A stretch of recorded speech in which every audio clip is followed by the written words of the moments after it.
तो ये क्वेश्चन करते हैं, लेट A1, A2, A3 है ना up till A100 be an arithmetic progression. AP है with A1 is equal to 3 और SP जो है वो बेसिकली सम है, सभी A1s का सम है। तो A1 जो है वो 3 है और SP जो है वो summation I is equal to 1 से P तक AI है ना, और P जो है वो 1 से लेकर 100 तक वेरी कर सकता है।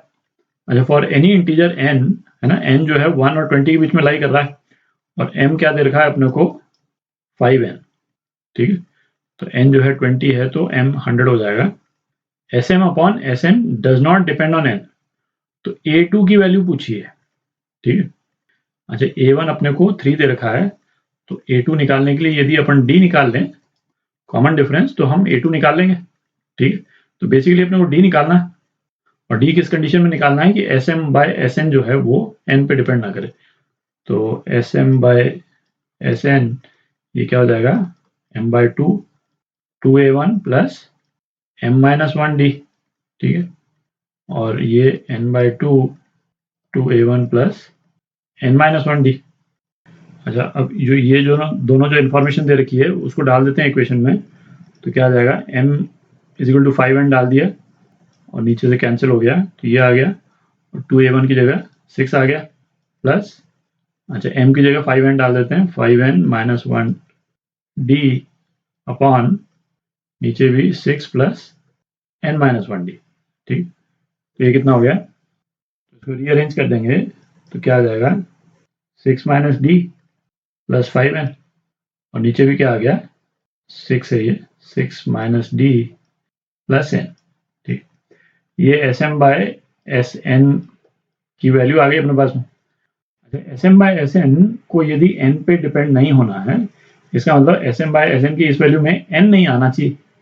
तो केवल एक ही कंडीशन है जब n नहीं आएगा, है ना, जब n कैंसिल आउट हो जाए, है ना, ऊपर और नीचे कैंसिल आउट हो जाए, तब ये Sm by Sn independent of n हो जाएगा।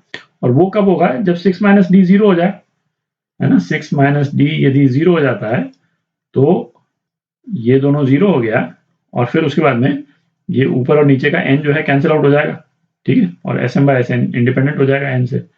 तो 6 माइनस डी 0 हुआ, इसका मतलब d जो है वो 6 के बराबर हो गया और अपने को A2 पता करना है। तो A2 जो है वो क्या है, A1 प्लस d, तो 3 प्लस 6 9, ये आपका आंसर, ये आपका आंसर। तो क्वेश्चन करते हैं, एक सीरीज दे रखी है ना, सीरीज का सम दे रखा है k 10 टू द पावर 9 और k की वैल्यू पूछिए।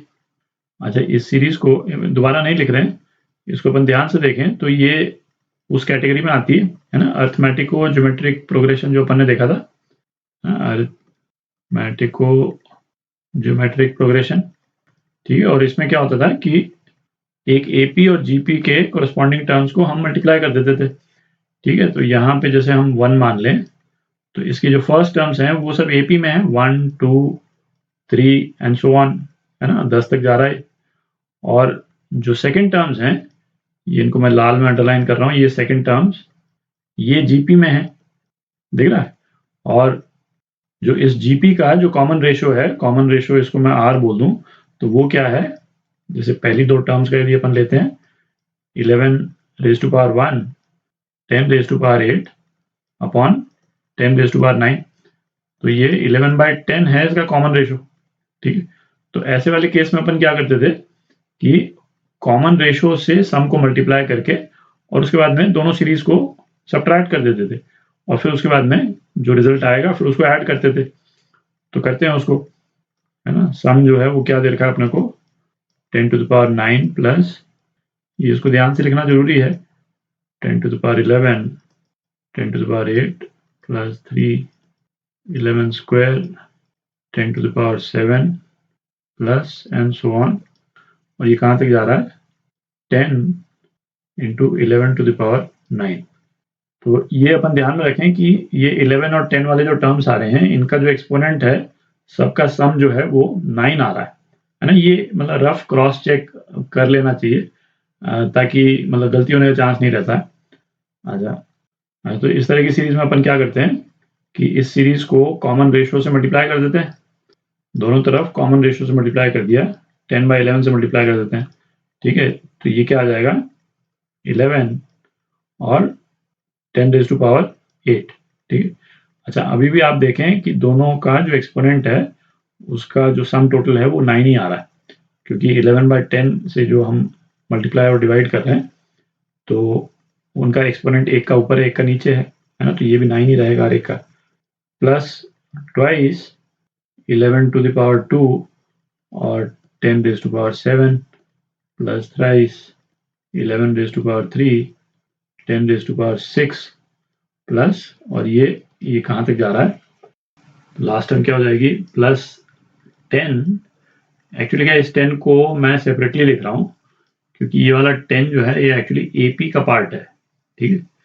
ये 10 का एक्सपोनेंट और 11 का एक्सपोनेंट हम इस तरह इसलिए ऐड अप नहीं कर रहे हैं क्योंकि जीपी वाला पोर्शन केवल इसमें यही है 11⁻9, ठीक है। तो 11 ये अपने क्लैरिटी के लिए अभी लिख रहे हैं, है ना, बाद में तो ऑब्वियसली वो डिवाइड होकर के कैंसिल आउट हो ही जाएगा। तो हमने 11/10 से मल्टीप्लाई कर दिया, ठीक है। अच्छा, अब इन दोनों सीरीज को अपन माइनस कर देते हैं, सब्ट्रैक्ट कर देते हैं, तो s minus 11/10 s is equal to 10/9, ठीक है। इसका तो कोई काउंटर पार्ट नहीं है नीचे वाली सीरीज में। अच्छा, अब आप देखें जो ये वाली जो टर्म है, ये वाली टर्म और ये वाली टर्म, है ना, एक्सपोनेंट्स इसके सेम है, तो नीचे वाली सीरीज के टर्म से ये जो है एपी वाला पोर्शन ये कैंसिल आउट हो जा रहा है, ठीक है, दिख रहा है। तो यहाँ से 2 कैंसिल आउट हो जाएगा और ये पूरा कैंसिल आउट हो जाएगा। अच्छा, इसी तरह से तो इस वाली टर्म को तो पहले लिख लेते हैं अपन 11⁻1 10⁻8, ठीक है, प्लस। अच्छा, अब आप इन दोनों टर्म्स को देखें तो इन दोनों टर्म्स में ये 2 है और ये 3 है, तो ये पूरी टर्म कैंसिल आउट हो जाएगी क्योंकि एक्सपोनेंट वाली टर्म सेम है। ये पूरी टर्म कैंसिल आउट हो गई और ये 3 कैंसिल आउट हो गया, ठीक है। तो अपने पास में क्या बच गया 11⁻1 10⁻7, ठीक है। तो इसी तरह से ये सारी टर्म्स आ जाएंगी जिसमें एपी वाला पोर्शन कैंसिल आउट हो गया, और यहाँ पे एपी वाला पोर्शन क्या था, ये 10 था, ठीक है। तो अपने पास में क्या बच जाएगा, केवल 11⁻9 बच जाएगा, है ना।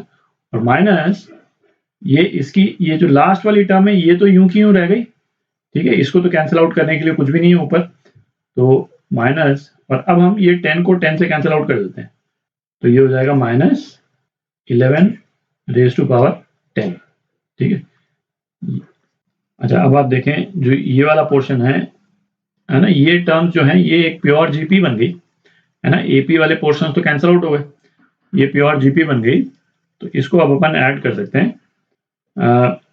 तो इस जीपी का जो कैरेक्टरिस्टिक टर्म्स हैं वो कौन सी हो गई, फर्स्ट टर्म 10⁻9 है और कॉमन रेशियो जो है वो क्या हो जाएगा 11/10 हो जाएगा, ठीक है। This upon this 11/10 common ratio, तो इसको यदि अपन करें a r⁻n-1, r है 11/10, है ना, रेज टू पावर n, ये 10 टर्म्स हैं टोटल, है ना, क्योंकि यहाँ पे ये ऊपर s में टोटल नंबर ऑफ टर्म्स जो हैं वो 10 हैं, तो 11/10 रेज टू पावर 10-1 अपॉन 11/10-1 और माइनस 11 रेज टू पावर 10, ठीक है। ये वाली टर्म तो अलग से है ही, इस वाली टर्म को तो अपन ने अलग से लिखा था, ठीक।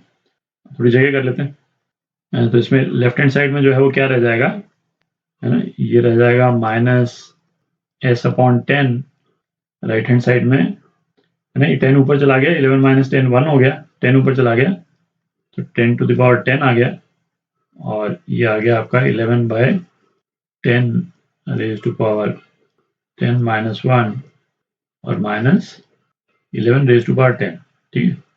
अब इसको हम मल्टीप्लाई कर दें तो क्या आ जाएगा 11⁻10 माइनस 10⁻10 माइनस 11⁻10, ठीक।